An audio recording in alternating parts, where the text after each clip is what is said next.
베드로와 요한이 겁쟁이에서부터 이제 담대한 자로 이렇게 변했다라고 하는 것 우리가 발견할 수가 있습니다. 그것은 성령의 충만함으로 그러하였고 그들 속에 이제 생명이 있기 때문에 바로 그러할 수 있었던 것을 우리가 압니다. 자, 그러나 그와 반대로 종교인들은 어떠했는가?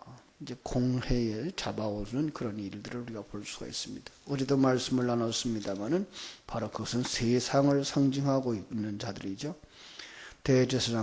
제사장들, 성전 맡은 자들, 사두개인들. 특별히 사두개인들은 종교적인 사람들이고 종교를 세력으로 자기들의 자리를 굳히기 위해서 이용하는 사람들이라. 그런 사람들은 생명을 가지고 진리를 전하는 자들을 대적하며 그들을 잡아다가 가두려고 하는 일들을, 죽이려고 하는 일들을 이렇게 계속하는 것을 볼 수가 있습니다. 그러나 하나님이 살아계십니다.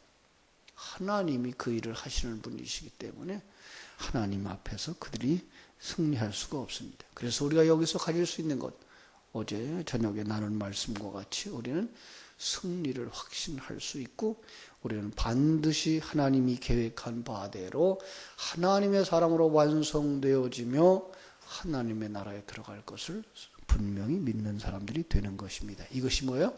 승리의 확신입니다. 세상은 히브리서 11장 38절은 그러죠. 이런 사람은 세상이 감당하지 못하느니라. 그렇습니다.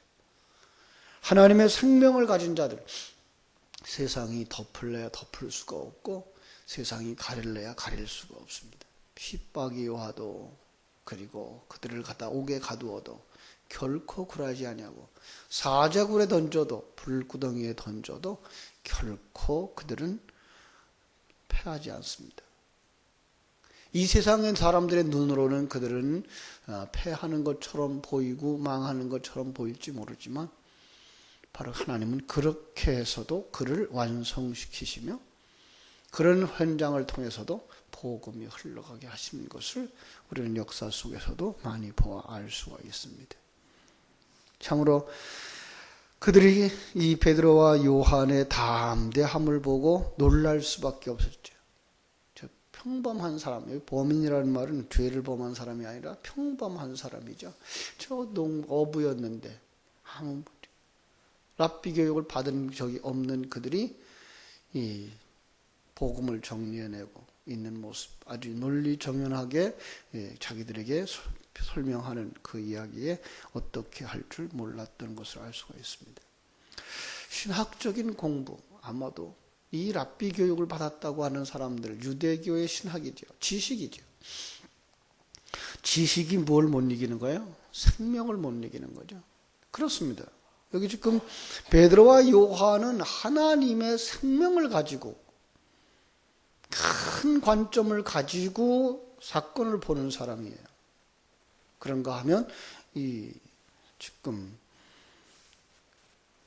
베드로와 요한을 잡아간 그들은 좁은 안목, 세속적인 관점, 종교적인 관점, 이 세상의 일만을 현실만 보고 있는 사람들이에요. 네. 가끔 그런 생각을 하죠. 학생들이 시험을 보면서 100점을 맞는다. 그것도 한 과목도 아니고 전체 과목에서 100점을 맞는다. 공부를 잘하는 것 정도가 아니에요. 그 애들은. 선생님이 가르쳐준 정도만 아는 것이 아니라 그 학문의 전체 앞에서부터 끝까지를 알고 그리고 이 문제는 무엇을 물어보기 위해서 낸 문제라는 걸 이미 간파한 학생들이에요. 그래서 선생님이 그 문제를 냈을 때 거기서 답을 찾는 것이 아니라 문제 전체를 이해하고 답을 찾고 있기 때문에 그래서 100점이 나올 수 있는 거죠. 그렇습니다. 우리의 관점도 그렇습니다. 내가 중심이 되어지고 보이는 요 세상만이 보여지면 이건 아주 좁아서 잘못 볼 수 있습니다. 그러나 큰 관점, 더 나아가서 하나님의 관점, 길을 찾는데 골목에서 길을 찾는 것이 아니라 헬리콥터를 타고 공중에 올라가서 쭉 내려다 보았을 때의 길을 찾는 것과 같은 것이죠.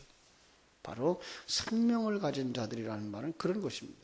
하나님의 안목을 가지고 하나님의 계획을 보며 하나님이 합력하여 선을 이루시는 그 모든 것을 깨달아 아는 자들, 바로 생명을 가진 사람들입니다. 그 사람은 다른 사람을 살리는 사람입니다. 그 사람은 안진뱅이를 일으킬 수 있는 사람입니다. 그러나 지식적이고 신학적인 것만을 가지고 있는 그는, 세속적인 관점만 가지고 있었던 유대 랍비들은 어땠어요? 죽이는 것입니다. 이 하나님의 생명을 가진 사람들은 하나님의 말씀을 듣고 전하는 자입니다. 그러나 랍비 교육을 받았다고 하는 그들은, 종교적인 그들은 자기의 세력 확장에, 그리고 자기 자리를 지키는데 다른 사람들을 피해를 입히는, 그래서 결국은 하나님께 저주를 받을 수밖에 없고, 하나님의 생명을 가진 사람들은 하나님께 영광을 돌리는 사람들이 되는 것입니다. 그들이 그러나 어떻게 할 바를 알지 못하고 위협하고 협박해서 그 후에는 이 이름을 아무에게도 말하지 못하게 하자라고 말합니다. 그래서 18절, 그들을 불러 경고해서 더 다시는 예수의 이름으로 말하지도 말고 가르치지도 말라고 권하자. 베드로와 요한이 뭐라 그럽니까? 하나님 앞에서 너희의 말을 듣는 것이, 하나님의 말씀을 듣는 것보다 옳은가 판단하라. 무엇이 옳은 것이며 무엇이 그른 것이며 무엇이 하나님이 원하는 것이며 무엇이 하나님이 원하지 않는 것인지 이미 그들은 알고 있는 것입니다. 그들은 이렇게 대답합니다. 우리는 보고 들은 것을 말하지 아니할 수 없노라. 이것이 증인입니다. 맛보았습니다. 어떻게 맛보고 그 맛을 말하지 아니할 수가 있습니까? 보았습니다. 어떻게 보고도 말하지 아니할 수가 있겠습니까? 오늘 진리를 말하지 못하는 사람들은, 이 하나님의 계획을 말하지 못하는 사람들은, 하나님이 우리와 함께 하고 있는 이 사실, 우리를 만들기 위하여서 이 환경을 사용하시고 이 사건을 사용하시는 것을 알지 못하는 사람들은 세상 속에서 답답해할 수밖에 없습니다. 그러나 그것을 아는 사람들은 범사에 감사할 수 있습니다. 항상 기뻐할 수 있습니다. 이 풍랑 인연하여서 더 빨리 갑니다. 찬송할 수 있습니다. 여러분들에게 이 안목이 열려지고 이 하늘 생명이 넘치게 되기를 주님의 이름으로 축원합니다. 자, 그래서 이제 백성들 때문에 그들은 오히려 더 이상 처벌할 방법을 찾지 못하고 놓아줍니다. 그러자 모든 사람들이 그 된 일을 보고 하나님께 영광을 돌리는 겁니다. 하나님의 생명을 가진 자들만 거기서 하나님께 영광을 돌릴 수 있는 것이죠.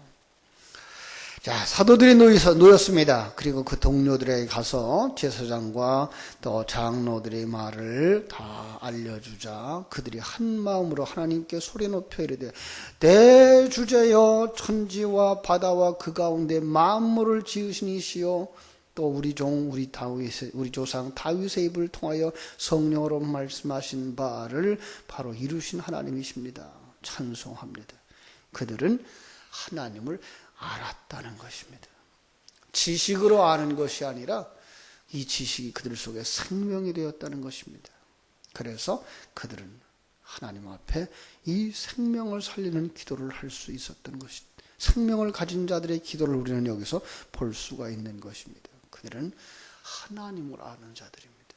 천지와 만물을 창조하신 하나님, 왜 천지와 만물을 창조했는지를 아시는 하나님, 왜 역사를 이렇게 움직여 가시는지를 아시는 하나님, 그 하나님의 손길을 아는 것입니다. 왜 나의 환경 속에서 이런 일들이 일어나고 있는지를 아는 것, 그것이 바로 하나님을 아는 것입니다. 그들은 하나님의 뜻이 이루어지기를 원해서 내 뜻대로 마옵시고 아버지의 뜻대로 되어지기를 원합니다라고 기도할 수 있는 사람들입니다. 그들은 하나님의 역사하심에 대하여서 하나님의 사람들은 찬송할 수 있습니다. 그리고 그 하나님을 향하여 찬송하는 것은 역사 속 어느 시대에나 동일하다는 것입니다. 그것이 바로 다윗을 통해서 고백했던 시편 속에서 있습니다. 시편 2편 1절로 2절을 인용합니다.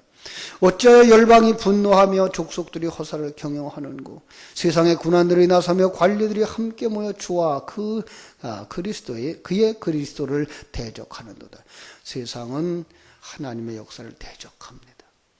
이것은 2000년 후에 있을 다윗 시대 이후에 있을 예수 그리스도의 그 시대만을 바라보고 얘기한 건 아닙니다. 아담 때부터 시작한 모든 세상 사단의 세력들, 하나님의 생명이 나타나고 하나님의 역사가 나타나면 그들은 그걸 대적하고 가로막으려고 누가 나섭니까? 열방이 나서고 족속들이 나서고 군왕들이 나서고 관리들이 나서고 세상에 힘이 있다고 하는 모든 것들은 다 그 생명을 덮쳐버리려고 죽여버리려고 묻어버리려고 덤벼든다는 것입니다. 그런데 그런 일이 다윗의 때만 일어났던 것이 아니라 27절 과연 헤롯과 본디오 빌라도 이방인과 이스라엘 백성과 합세하여 하나님께서 기름 부으신 거룩한 종 예수를 거슬러 역반응이죠. 하나님의 권능과 뜻대로 이루려고 예정하신 그것을 행하려고 이성에 모였습니다. 오늘 그들이 지금 헤롯이 본디오 빌라도가 이방인이 유대인이 그죠?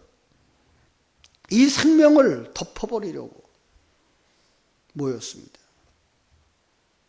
그때만 그런 거 아닙니다. 오늘 이 시대에도 그런 겁니다. 이 시대에도 하나님의 생명이 일어나면 그것을 끄려고 사단은 발버둥하게 되어져 있습니다. 생명의 길을 가지 못하게 하려고 여러 모양으로 도전하는 것을 보게 됩니다. 그래서 그때에 하나님의 생명을 가진 사람들은 기도할 수밖에 없습니다.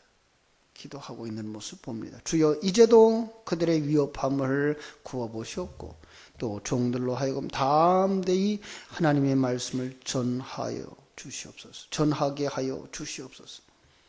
예. 이것이 바로 성령 충만한 사람들의 기도입니다. 하나님의 세계를 보는 사람들의 기도입니다. 하나님의 사명을 받은 자들의 기도입니다. 하나님, 저희들로 하여금 그 일을 감당할 수 있도록 담대히 하나님의 말씀을 전할 수 있도록 붙들어 주옵소서. 그들이 30절 손을 내밀어 병을 낫게 하옵시고 표적과 기사가 거룩한 종 예수의 이름으로 이루어지게 하옵소서 하였더니 빌기를 다하며 모인 곳이 진동하더니 무리가 다 성령의 충만함을 받아 성령이 충만하여 담대히 하나님의 말씀을 전합니다. 자, 성령의 역사. 참으로 그 성령의 역사는 기도의 응답입니다. 마태복음 7장 7절로 11절을 한번 볼까요? 마태복음 우리 잘 아는 부분입니다. 마태복음 7장 7절로 11절에 보면 구하라 주실 것이요. 그죠? 구하라 그리하면 너에게 주실 것이요. 찾으라 그리하면 찾아낼 것이요. 문을 두드리라 그리하면 너에게 열릴 것이니 구하는 이마다 받을 것이요. 찾는 이는 찾아낼 것이요. 두드리는 이에게 열릴 것이니라. 너희 중에 누가 아들이 떡을 달라 하는데 돌을 주며 생선을 달라 하는데 뱀을 줄 사람이 있겠느냐? 너희가 악한 자라도 좋은 것으로 자식에게 줄 알거든 하물며 하늘에 계신 너희 아버지께서 구하는 자에게 좋은 것으로 주시지 않겠느냐 이렇게 말씀하셨습니다. 생선을 달라 하는데 뱀을 줄 사람이 있겠느냐? 기도하는데 나쁜 것 주겠느냐? 너희가 악한 자라도, 이 말은 나쁜 사람을 얘기고 아주 그런 얘기 아니라 세상에 속한 자들을, 세상에 속한 자들, 사단에 속한 자들, 하나님의 생명을 가지지 못한 자들을 이야기하는 것입니다. 하나님의 생명을 가지지 못한 자들이라 할지라도 자기 자식에게 좋은 것 줄 줄 알지 않느냐? 이것을 그릇으로 사용하셔서 하나님은 하나님이 우리에게 무엇을 주시려고 하신지를 보여주시겠다라는 거예요. 그렇습니다. 사실 자기 아들을 낳아서 키우는 어머니의 그 어머니의 마음, 그것은 여러분들이 다 경험한 바지만 그 자식을 왜요? 입에 있는 것이라도 빼어내서 줄 만큼, 무엇이든지 그에게 줄 만큼 그를 위해서 희생하는 부모님들, 그걸 통해서 뭘 보여주세요? 하나님이 너희들에게 필요한 모든 것을 주려고 이렇게 하지 않느냐. 하나님의 사랑을 깨달아 알게 되기를 바랍니다. 그런데 그 좋은 것이라는 말을 누가복음 11장 13절에서는 성령을 주시지 않겠느냐라고 말씀했어요. 하나님의 생명을 가진 사람들의 기도의 응답은 바로 성령의 충만이에요. 성령의 충만으로 말미암아 하나님의 생명을 가지는 것이고 하나님의 생명으로 완성되어지는 거예요. 그래서 요한계시록에 가서도 성령의 역사가 그렇게 나죠. 요한계시록 8장 3절로 5절에 보면은요, 이렇게 말씀하고 있습니다. 제가 읽어드릴게요. 요한복음 8장 3절로 5절에 보면 또 다른 천사가 와서 제단 곁에 서서 금향로를 가지고 많은 향을 받았으니 이는 모든 성도의 기도, 그 기도와 합하여 보좌 앞 금제단에 드리고자 함이라. 향연이 성도의 기도와 함께 천사의 손으로부터 하나님 앞으로 올라가는지라. 천사가 향로를 가지고 제단에 불을 담아다가 땅에 쏟음에 우레와 음성과 번개와 지진이 나더라. 성도들의 기도와 성령의 기도가 합하여져서 하나님 앞에 올라가요. 성도들의 기도가 성령의 기도로 바뀌어져요. 그래서 하나님의 사람들의 완성을 향한 기도가 되어져요. 그러면 성령이 오시는데 그 성령이 오시는데 어떤 모습이에요? 불을 담아다가 땅에 쏟는 것과 같은 모습이에요. 그 불은 어디에 떨어질까요? 우리의 심령 속에 떨어지는 거예요. 우리의 심령 속에 우레가 일어나요. 음성이 있어요. 번개가 있어요. 지진이 나는 거예요. 뭐 하라고?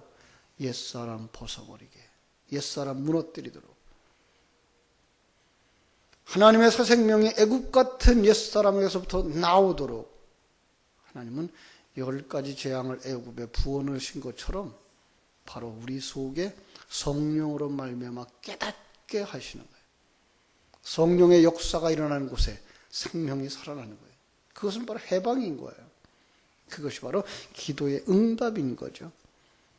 하나님께서 이 사도행전에 바로 이런 역사를 이루어내시며 또 오늘 우리가 살아가는 삶의 현장 속에서도 이렇게 일하심으로 말미암아 우리를 죄악된 세상으로부터 떠나 하나님을 향하여서 달려가게 하는 것이고, 또한 우리로 하여금 이 사명을 가지고 나갈 때에 바로 우리와 함께 하시는 그 하나님의 역사로 말미암아 죄악에 얽매였던 그들을, 사단에게 얽매였던 그들을 풀어내어서 주께로 인도하는데 바로 거기에 진리의 말씀이 역사하며 성령이 역사하게 됨으로 말미암아 하나님이 영광을 받으신다라고 하는 말씀. 그래서 우리의 일은 승리할 수밖에 없고 완성되어질 수밖에 없고, 이것을 바로 빌립보서 1장 6절이 말한 것처럼 하나님께서 너희 안에서 선한 일을 시작하셨으니 반드시 이루실 것이다 라고 하는 약속을 믿으면서 오늘도 하나님이 주신 그 환경 속에서 승리하는 여러분들 되시기를 주님의 이름으로 축원합니다. 기도하겠습니다. 하나님 우리 아버지, 베드로와 요한을 훈련시키시고 거기에 성령을 부으셔서 강하고 담대한 자 만들어주신 것을 감사합니다. 오늘도 이 하나님의 생명을 가진 자들과 자기의 이익을 위하여서 종교를 사용하고 있는 자들을, 이용하고 있는 자들을 대조시키면서 그들의 생명 없음과 그들이 생각하는 것과 그들의 결과를 보게 해주시니 감사합니다. 이제 우리가 하나님의 생명을 가졌던 베드로와 요한처럼 살아갈 수 있도록 우리 속에도 성령의 충만한 은혜를 부어 주시옵소서. 다른 사람을 살릴 수 있게 해주시고 일으킬 수 있게 해주시고 하나님의 음성을 들을 수 있게 해주시고 전할 수 있게 해주시고 하나님께 영광 돌리는 역사를 이루게 하여 주시옵소서. 이 일을 위하여 저들이 기도했던 것처럼 우리도 기도할 수 있게 하여 주시옵소서. 하나님을 알았던 그 지식들이 지식으로 머무르지 말게 해주시고 생명이 되게 하여 주시기를 원합니다. 아버지 하나님이여, 역사 속에서 생명이 일어날 때에 그를 대적하는 자들의 세력이 강해지는 것은 또한 인지상정일진데 아버지 하나님 그 속에서도 결코 우리는 패하지 아니하고 승리하게 될 것을 믿는 그 믿음 가운데에 승리의 확신을 가지고 강하게 담대하게 나아가서 생명의 복음을 전할 수 있게 하여 주시옵소서. 아버지 하나님, 이 새벽에 바로 저희들이 예수님의 제자들처럼 엎드려 기도하기 원합니다. 성령의 충만함을, 그리고 하나님의 영광이 나타나기를, 하나님의 역사가 일어나기를 하나님 앞에 부르짖어 기도할 때에 아버지 하나님 성령이 충만하게 하여서서 담대히 하나님의 말씀을 전하게 했던 것처럼 오늘 우리 포리교회에 속한 모든 성도들이 이 생명의 말씀이, 성령의 충만함이 넘쳐서 증인이 되게 하시고 이런 양을 찾을 수 있게 해주시고 그들을 어깨에 메고 돌아와 함께 주님의 잔치에 참여할 수 있도록 축복해 주시옵소서. 오늘 하루의 시간도 주님께 부탁드립니다. 이 일마다 때마다 시간 분분 초초마다 임마누엘의 하나님을 누리며 살게 하여 주시옵소서. 예수님의 이름으로 기도하옵나이다. 아멘. 하늘에 계신 우리 아버지, 이름이 거룩히 여김을 받으시오며 나라의 임하옵시며 뜻이 하늘에서 이룬 것 같이 땅에서도 이루어지이다. 오늘날 우리에게 일용할 양식을 주옵시고 우리가 우리에게 죄 지은 자를 사하여 준 것 같이 우리 죄를 사하여 주옵시고 우리를 시험에 들게 하지 마옵시고 다만 악에서 구하옵소서. 대개 나라와 권세와 영광이 아버지께 영원히 있사옵나이다. 아멘.